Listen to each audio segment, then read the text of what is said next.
ఒకరోజు ప్రతి విషయానికి లెక్క చెప్పాల్సి ఉంటుంది. మన హృదయంలో, మన మనస్సులో ఉన్న ప్రతి విషయం కూడా నమోదు చేయబడుతోంది. మనం బహిరంగంగా చేసే పనులు కూడా నమోదు చేయబడుతున్నాయి. చిన్నదైన పాపం నుంచి పెద్దదైన పాపం వరకు అన్నీ నమోదు చేయబడుతున్నాయి.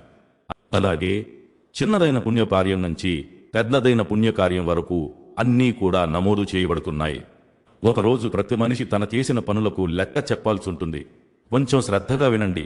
ఖురాన్లోని సూరా 50 ఆయతు 16 నుంచి 21వ ఆయతుల వరకు అల్లాహ్ ఈ విషయాన్ని మనుషులకు ఎలా వివరిస్తున్నాడో చూద్దాం. మేమే మనిషిని సృష్టించాము, వాడి మధ్యలో మెదిలే ఆలోచనలు సైతం మాకు తెలుసు.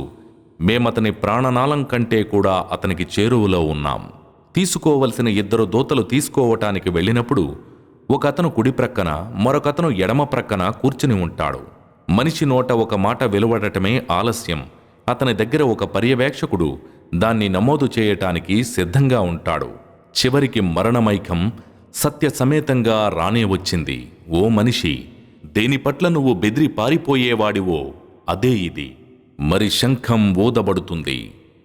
వాగ్దానం చెయ్యబడిన రోజు ఇదే. ప్రతి వ్యక్తి తన వెంట తనను తీసుకొచ్చేవాడొకడు, సాక్ష్యమిచ్చేవాడొకడు ఉన్న స్థితిలో హాజరవుతాడు. అతనితో ఇలా అనబడుతుంది: నిశ్చయంగా నువ్వు దీని పట్ల అలసత్వం వహించావు. ఇక నీ నుండి నీ తెరను తొలగించాము. ఈనాడు నీ చూపు చాలా సునిశ్చితంగా ఉంది. ఇప్పుడు అసలు ప్రశ్న, మన జీవితాన్ని ఎలా గడపాలి? మొట్టమొదట షిర్కుకు దూరంగా ఉండాలి. కేవలం అల్లాహ్ని ఆరాధించాలి. మరియు ముహమ్మద్ సల్లల్లాహు అలైహి వసల్లం చూపించిన విధానానికి అనుగుణంగా జీవితాన్ని గడపాలి. తరువాత నమాజ్, రోజా, సదఖా, తల్లిదండ్రులతో మంచిగా వ్యవహరించడం, నిజాయితీ, అమానత్ మరియు అన్ని సత్కార్యాలను ఆచరించాలి. అలాగే అన్యాయం, అబద్ధం, మోసం మరియు ప్రతిపాపకార్యం నుండి దూరంగా ఉండాలి. గుర్తుంచుకోండి, లెక్క చెప్పే రోజు రాకముందే మీ ఆచరణలను సరిదిద్దుకోండి.